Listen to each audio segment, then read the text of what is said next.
안녕하세요. 김청수 목사입니다. 오늘 수요 말씀 묵상은 예레미야 42장을 중심으로 살펴보겠습니다. 예레미야 40장에서부터 45장은 남유다 멸망 이후에 일어난 사건들에 대한 이야기입니다. 하나님은 오랜 기간 예레미야를 통해 당신의 백성들이 오직 자신만을 섬길 것을 요청하셨습니다. 그러나 그들은 하나님과 이방신을 겸하여 섬기며 하나님의 정의를 행하지 않았습니다. 그로 인해 하나님께서는 그들을 바벨론에 의해 망하게 하십니다. 그러나 이 시간은 단순한 재앙이 아닙니다. 무의미한 고통이 아닙니다. 그들을 다시 세우고 새롭게 만드시려는 하나님의 시간이었습니다. 예레미야 1장 10절입니다.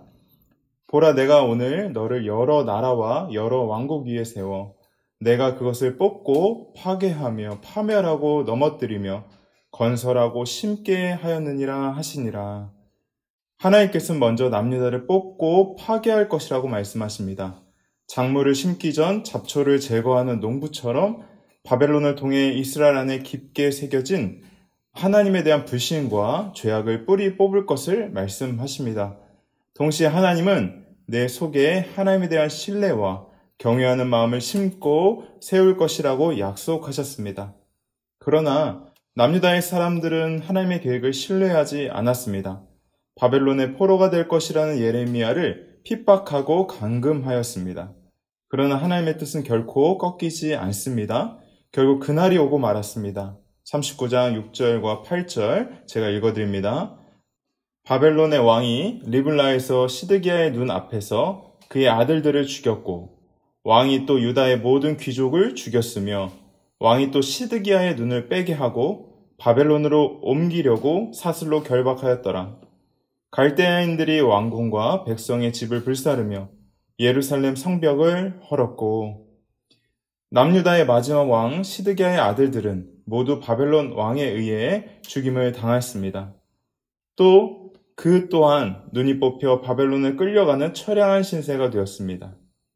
남유다의 왕궁과 백성들의 집 그리고 성벽은 모두 허물어졌습니다. 그러나 여러분, 모든 것이 끝난 것처럼 보이는 이때 결코 끝난 것이 아니었습니다. 이제 하나님의 일이 시작될 것입니다. 하나님께서는 그들이 겪는 고통을 통해 무엇을 제거하기 원하고 계십니까? 또한 무엇을 새롭게 심어주고 싶어 하십니까? 오늘 우리에게도 이 말씀이 동일하게 역사하길 원합니다. 우리에게도 때로 고통이 임할 수 있습니다. 원하는 일에 실패하고 사업이 잘 되지 않으며 소중한 것을 잃어버릴 수 있습니다. 그러나 하나님의 일하심은 끝난 것이 아닙니다. 아니, 오히려 진짜 중요한 것이 다시 이때에 세워질 수 있는 것입니다.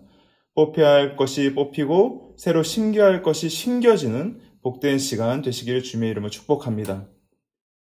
유다 땅을 차지한 바벨론 왕은 자신을 대신해 남유다를 다스릴 총독 하나를 세웁니다. 그 이름이 그다랴입니다. 그는 비록 바벨론의 총독이었지만 이스라엘 백성을 아끼며 황폐해진 남유다 땅을 재건하기 위해 힘을 씁니다. 결국 그를 통해 남유다는 어느 정도 안정기에 돌입하게 됩니다. 그러나 그가 총독이 된 것을 불만스럽게 여기는 사람이 있었습니다. 41장 2절입니다.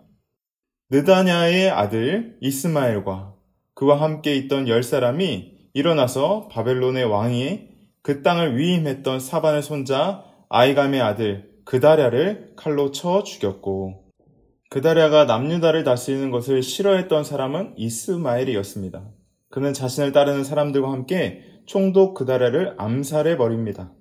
이제 막 나라가 조금 안정을 찾으려는 순간 찬물을 끼얹는 일이었습니다. 특별히 이스마엘은 아주 비열한 방식으로 그다랴를 살해했는데요. 자신을 환대하며 함께 식사를 하던 자리에서 그다랴를 죽인 것입니다. 이는 당시 문화에서 용납할 수 없는 방식이었습니다. 그다랴의 군대 장관이었던 요하나는 이스마엘의 행한 일을 듣고 분노에 휩싸여 그를 쫓아갑니다. 결국 모압으로 도망치던 그를 붙잡아 죽입니다. 또한 그가 끌고 가던 유다 백성들을 풀어주게 됩니다. 이 일로 그는 갑자기 백성들의 지도자로 급부상하게 됩니다. 이런 급작스러운 상황에 그는 어찌해야 할 바를 몰랐습니다. 준비가 부족했습니다. 지혜도 없었습니다. 그래서 그는 어떤 행동을 취합니까? 42장 2절과 3절입니다. 선지자 예레미야에게 이르되 당신은 우리의 탄원을 듣고 이 남아있는 모든 자를 위하여 당신의 하나님 여호와께 기도해 주소서. 당신이 보는 바와 같이 우리는 많은 사람 중에 남은 적은 무리이니 당신의 하나님 여호와께서 우리가 마땅히 갈 길과 할 일을 보이시기 원하나이다. 예레미야, 당신이 기도해서 하나님께 우리가 갈 길과 행할 길을 알려주십시오라는 그의 요청은 매우 진지하며 간절했습니다. 오랫동안 남유다에서 볼 수 없었던 아름다운 모습입니다. 황폐해진 남유다에 새로운 은혜의 바람이 일어나고 있는 것일까요? 그의 요청에 예레미야는 승낙합니다. 그리고 하나님께서 너희에게 하시는 말씀을 조금도 숨김없이 모두 일러주겠다라고 말합니다. 요하나는 기뻐하며 이렇게까지 약속합니다. 예레미야 42장 6절입니다. 우리가 당신을 우리 하나님 여호와께 보냄은 그의 목소리가 우리에게 좋든지 좋지 않든지 막론하고 순종하려 함이라. 우리가 우리 하나님 여호와의 목소리를 순종하면 우리에게 복이 있으리이다 하니라. 사랑하는 여러분, 여기 이 요하나의 고백 얼마나 아름답습니까? 하나님께서 우리에게 주시는 말씀이 좋든지 좋지 않든지 모두 막론하고 무조건 순종하겠습니다 라는 그의 고백은 우리 그리스도인들이 마땅히 가져야 할 고백이라고 볼 수 있습니다. 사랑하는 여러분, 우리에게 이런 요하나과 같은 고백이 있습니까? 우리가 예수님을 영접할 때 무엇이라고 부릅니까? 우리는 그분을 주님이라고 부르기 시작합니다. 우리는 구원받을 때 우리 모두는 그분을 내 삶의 주인으로 모신 것입니다. 때문에 우리가 그리스도인이 되었다는 분명한 증거 중에 하나는 무엇이겠습니까? 그동안 스스로가 주인이 되어 선악을 분별하고 선택하던 자리에서 내려와 하나님의 뜻대로 분별하고 선택하는 것 아니겠습니까? 이런 면에서 오늘 요하나의 요청과 그의 고백은 참 성도다운 모습이라고 할 수 있습니다. 이제 예레미야는 하나님 앞으로 나아갑니다. 하나님께서는 예레미야에게 임하셔서 요하나를 비롯한 남은 남유다 백성들을 향한 당신의 분명한 뜻을 들려주십니다. 10절입니다. 너희가 이 땅에 눌러 앉아 산다면 내가 너희를 세우고 헐지 아니하며 너희를 심고 뽑지 아니하리니 이는 내가 너희에게 내린 재난에 대하여 뜻을 돌이킴이라. 아멘. 하나님은 분명히 당신의 뜻을 일러주셨습니다. 너희가 애굽으로 가지 말고 이 땅 남유다에 남아있으라고 명령하십니다. 그러면 너희들을 허물고 뿌리 뽑는 것이 아니라 세움을 받을 것이라고 약속하십니다. 즉 바벨론의 포로된 공동체에 의해서 하나님의 복을 받은 공동체로 변화를 약속하신 것입니다. 하나님은 그들을 불쌍히 여기시고 온 마음을 다해 당신의 뜻을 일러주고 계신 것입니다. 하나님은 거듭 말씀하십니다. 너희가 나의 뜻을 거절하고 애굽으로 향한다면 어떤 일을 겪게 될 것인지도 경고하십니다. 아버지의 간절함입니다. 예레미야 42장 16절입니다. 너희가 두려워하는 칼이 애굽 땅으로 따라가서 너희에게 미칠 것이요 너희가 두려워하는 기근이 애굽으로 급히 따라가서 너희에게 임하리니 너희가 거기서 죽을 것이라. 사랑하는 여러분, 이런 하나님의 경고와 약속 앞에 요하나는 어떤 선택을 하였을까요? 아름다운 고백을 했던 하나님의 뜻이 좋든지 좋지 않든지 따르겠다고 약속한 그는 어떤 선택을 하였습니까? 42장 2절을 세번역 성경으로 읽어드립니다. 호사야의 아들 아사랴와 가라야의 아들 요하난과 고집이 센 모든 사람이 예레미야에게 말하였다. 당신은 거짓말을 하고 있어. 주 우리의 하나님께서 당신에게 우리가 이집트로 가서 머무르게 해서는 안 된다는 말씀을 전하게 하셨을 리가 없소. 사랑하는 여러분, 요하나는 예레미야를 통해 전해진 하나님의 뜻을 거절하고 있습니다. 그는 예레미야를 거짓말쟁이로 만들었습니다. 예레미야가 거짓을 전한 적이 있습니까? 그렇지 않습니다. 예레미야는 지금까지 모든 위협에도 불구하고 오직 하나님의 말씀만 진실하게 전하였습니다.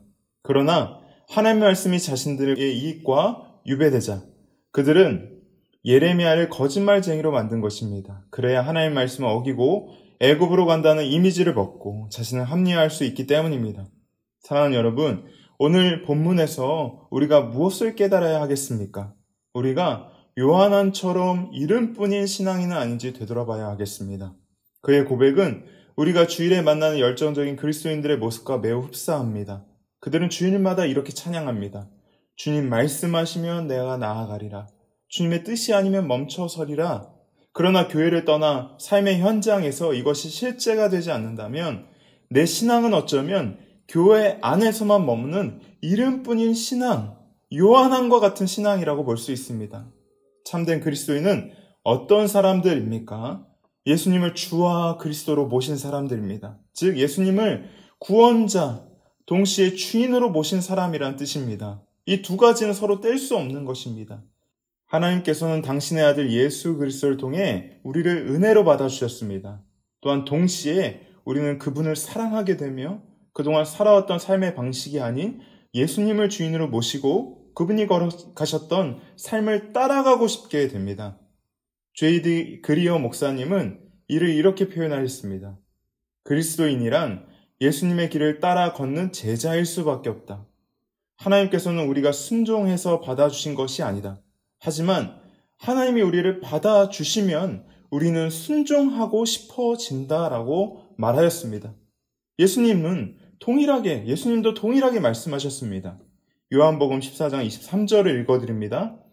예수께서 대답하여 이르시되 사람이 나를 사랑하면 내 말을 지키리니 내 아버지께서 그를 사랑하실 것이요 우리가 그에게 가서 거처를 그와 함께 하리라. 아멘.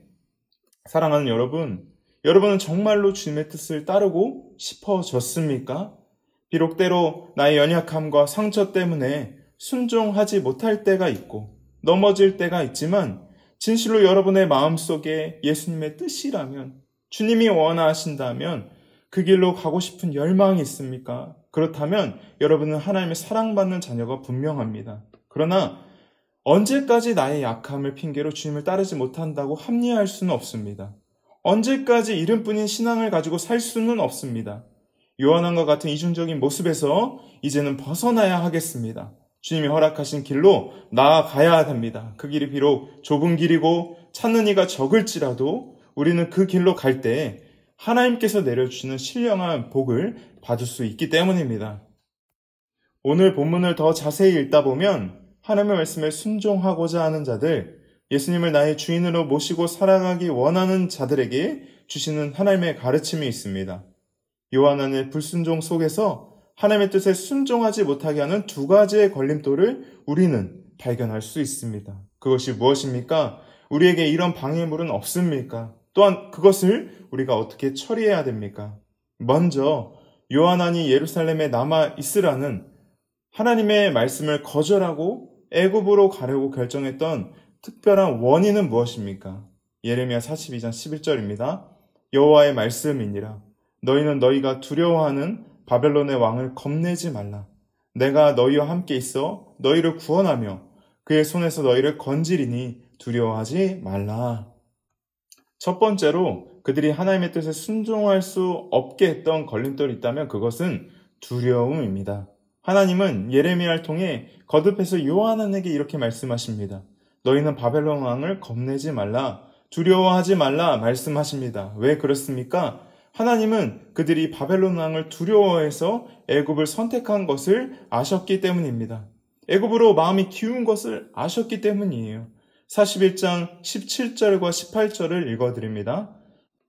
애굽으로 가려고 떠나 베들레헴 근처에 있는 게롯 기맘에 머물렀으니 이는 느다냐의 아들 이스마엘이 바벨론의 왕이 그 땅을 위임한 아이감의 아들 그다랴를 죽였으므로 그들이 갈대아 사람을 두려워함이었더라. 요한왕은 비록 자신이 그다랴를 죽인 것은 아니었지만 바벨론의 총독이 세운 그가 죽임을 당했다는 것을 알게 될 때 자신에게 해코지를 할까봐 두려워했습니다. 그래서 아직 바벨론의 속국이 되지 않았던 애굽을 선택해 도망하고자 했던 것입니다. 그럼 왜 예레미야에게 물었는가? 그들은 하나님이 자신이 원하는 그 땅을 말해주기를, 허락해주기를 바랬던 것입니다. 그들은 명목상 하나님을 섬기는 것처럼 보였지만 실상은 자신이 필요 때문에 하나님을 섬기던 사람이었던 것입니다. 사랑하는 여러분, 우리가 요한왕을 통해 순종의 걸림돌이 될 수 있는 중요한 감정이 무엇이라는 사실을 발견할 수 있나요? 두려움입니다. 두려움에 빠진 사람들은 하나님의 뜻이나 하나님의 말씀을 들을 수 없습니다. 오직 살기 위해 자신이 결정한 것, 계획한 것에 꽂혀있기 마련입니다. 이처럼 두려움으로 가득한 인생에 하나님의 말씀이 들어갈 틈은 없습니다. 그럴 때 우리는 어떻게 해야 합니까? 두려움을 어떻게 우리가 몰아내고 순종할 수 있겠습니까? 다시 42장 11절과 12절을 읽겠습니다. 여호와의 말씀이니라. 너희는 너희가 두려워하는 바벨론의 왕을 겁내지 말라. 내가 너희와 함께 있어 너희를 구원하며 그의 손에서 너희를 건지리니 두려워하지 말라. 내가 너희를 불쌍히 여기리니 그도 너희를 불쌍히 여겨 너희를 너희 본향으로 돌려보내리라 하셨느니라. 아멘. 하나님은 두려움에 빠진 요한에게 반복해서 말씀하십니다. 내가 너희를 떠나지 않겠다. 내가 너희를 구하기에 원한다. 특별히 제 마음에 와닿는 구절은 내가 너희를 불쌍히 여기고 있다라고 말씀하십니다. 하나님이 여전히 남유다 백성을 아끼고 계셨던 것입니다. 그러나 그들은 이 사실을 몰랐습니다. 예레미야가 들려준 이 말씀이 그들의 마음까지 와닿지 않았던 것입니다. 42장에 들어서서 예레미야에게 앞으로 어디로 행할지 알려달라는 요한의 요청을 자세히 읽어보십시오. 그는 나의 하나님의 뜻이 무엇인가요? 라고 묻지 못합니다. 예레미야, 당신의 하나님, 당신의 여호와의 뜻을 알려주세요 라고 묻고 있습니다. 그들은 하나님께서 자신의 삶을 불쌍히 여기며 관심을 가지고 계신 분이라고 확신하지 못하고 있는 것입니다. 사랑하는 여러분, 오늘 똑똑히 기억하십시오. 우리가 아무리 하나님께 불순종하고 내 삶의 현실이 하나님의 손길이 닿고 있는 현실이 맞나 의심이 갈지라도 분명한 사실 하나를 오늘 알려드립니다. 하나님은 지금도 여러분 불쌍히 여기고 계십니다. 하나님은 당신의 하나님 아버지란 사실입니다. 우리 문화 안에서는 용기는 자신 안에서 솟아나오는 것이라고 말합니다. 그러나 성경은 용기가 어디에서 나온다라고 말하고 있습니까? 맞습니다. 용기와 담력은 하나님에 대한 분명한 인식에서 나올 수 있는 것입니다. 그렇기 때문에 요게벳이라는 모세의 나약한 어머니는 바로의 명령을 거절할 수 있었던 것입니다. 히브리 산파들은 하나님을 경외했기 때문에 바로의 도전에 도전할 수 있었던 것입니다. 바로의 핍박에 도전할 수 있었던 것입니다. 무엇을 알 수 있습니까? 누구나 하나님에 대한 분명한 인식을 가질 수만 있다면 적이 아무리 강할지라도 두려워하지 않고 용기를 가질 수 있다는 사실입니다. 여러분도 담대해질 수 있다는 사실입니다. 오늘 이 아침 하나님이 우리를 불쌍히 여기고 계심을 믿으십시오. 그리고 그 사실로 인해 두려움을 흘려보내십시오. 두려움을 부수십시오. 그리고 하나님의 뜻을 주목하고 순종하게 되는 발걸음이 시작되기를 주님의 이름으로 축복합니다. 아멘. 두 번째로 요한안이 하나님의 뜻에 순종할 수 없게 했던 걸림돌은 무엇입니까? 42장 14절과 15절을 읽어드립니다. 또 너희가 말하기를 아니라 우리는 전쟁도 보지 아니하며 나팔 소리도 들리지 아니하며 양식의 궁핍도 당하지 아니하는 애굽 땅으로 들어가 살리라 하면 잘못되리라. 너희 유다의 남은 자여 이제 여호와의 말씀을 들으라. 만군의 여호와 이스라엘의 하나님께서 이와 같이 말씀하시되 너희가 만일 애굽에 들어가서 거기에 살기로 고집하면 그들은 자신이 애굽 땅에 들어가면 그동안 매일 반복했던 전쟁도 모이라는 나팔 소리도 식량의 궁핍함도 모두 해결될 거라는 확신과 고집을 갖고 있었던 것입니다. 사랑하는 여러분, 두려움도 하나님의 뜻을 따를 수 없게 하는 분명한 걸림돌이 되지만 내 생각과 계획이 가장 좋은 것이라는 확신, 이 완고함, 고집, 이것도 하나님의 뜻을 받아들이기 힘들게 하는 걸림돌이 분명합니다. 그런 면에서 여러분은 하나님의 뜻에 자신의 뜻을 수정하는 자입니까? 아니면 하나님의 뜻 앞에서도 자신의 뜻을 꺾지 않고 그분을 설득하려는 자입니까? 목회를 하다 보면 이런 확신이 하나님의 말씀을 지시시킨다는 것을 자주 보게 됩니다. 그러나 요한 안에 애굽을 향한 기대를 하셨던 하나님은 이렇게 응수하십니다. 너희가 애굽이 내 인생을 풍요롭게 해준다고 확신을 가지고 있지. 그러나 그렇지 않다. 곧 너희들은 보게 될 것이다. 너희가 두려워하는 칼이 애굽까지 따라갈 것이다. 너희가 두려워하는 기근이 애굽까지 급하게 갈 것이다. 너희가 피하기 원하는 죽음이 애굽의 전염병으로 임하게 되는 것을 보게 될 것이다 라고 말씀하십니다. 정말 그랬습니다. 애굽은 곧 있으면 바벨론에 의해 패망할 것입니다. 사랑하는 여러분, 오늘 이 시간 여러분은 어떤 확신에 가득 차 있습니까? 여러분이 사로잡힌 그 생각은 하나님 말씀과 결을 같이 하는 생각들입니까? 아니면 세상 문화를 그대로 받아쓴 고집입니까? 아직도 대학이나 돈이 내 삶을 모두 풍요롭고 가치롭게 할 수 있다는 생각으로 가득 차 있습니까? 공동체를 이루기 위해, 하나 되기 위해 힘쓰는 것은 불필요한 낭비라는 생각, 그런 세상의 생각에 사로잡혀 있는 것은 아닙니까? 이런 고집불통 이스라엘 백성들을 향해 나는 이런 하나님이다 라고 소개하기 시작합니다. 하나님은 15절과 18절에 반복해서 자신을 소개하시는데요. 뭐라고 소개하십니까?